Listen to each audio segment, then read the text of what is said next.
In our town, everyone knew Mr. William Carter as the quiet old man with the flag on his porch. Every morning at exactly 7, he stepped outside, straightened his back, and raised the American flag. At sunset, he lowered it with the same care. He never missed a day, not on holidays, not during storms, not even when his hands shook with age. People respected him for that, but no one really knew him, especially not his past. Mr. Carter never talked about the war. He was friendly, kind, and always willing to help. He fixed broken steps, taught kids how to ride bikes, and volunteered at the local food pantry. But if someone ever asked, "Were you in the service?" he would smile softly and say, "That was a long time ago," and change the subject. For decades, that was the end of the conversation. Until one evening, when his granddaughter Emily asked a simple question.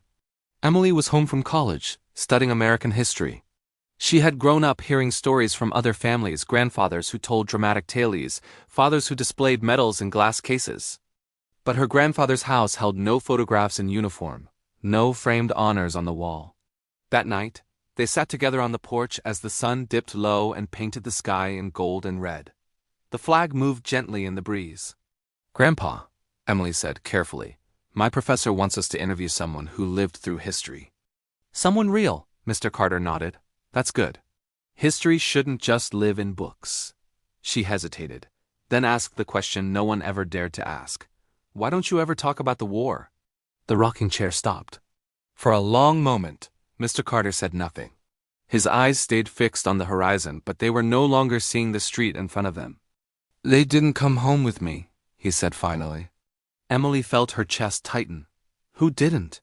"My friends." He took a slow breath, as if steadying himself against a memory that had waited years for permission to return.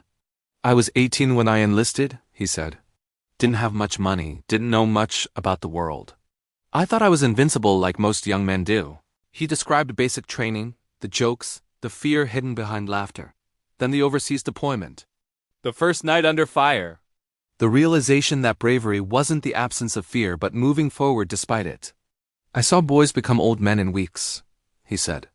"And some never got the chance to grow old at all." Emily listened in silence. He talked about the sound of boots in the dark, the smell of smoke, the weight of responsibility. He remembered holding a wounded friend's hand, promising him he would be okay, knowing deep down that it was a lie meant only to ease fear in the final moments. "I survived," Mr. Carter said quietly. "That fact haunted me more than the bullets." When the war ended, he came home to cheering crowds and waving flags. People thanked him for his service, called him a hero. "But they didn't see what I brought back," he said. "The nights I woke up reaching for a rifle that wasn't there. The guilt of being alive when better men weren't." So he chose silence. He built a life instead. Married, worked, raised children, paid his taxes, helped his neighbors. He raised the flag every morning not for recognition but for remembrance. "I thought if I stayed quiet I could protect everyone," he said. "Protect your grandmother. Protect your father. Protect you." Emily's eyes filled with tears.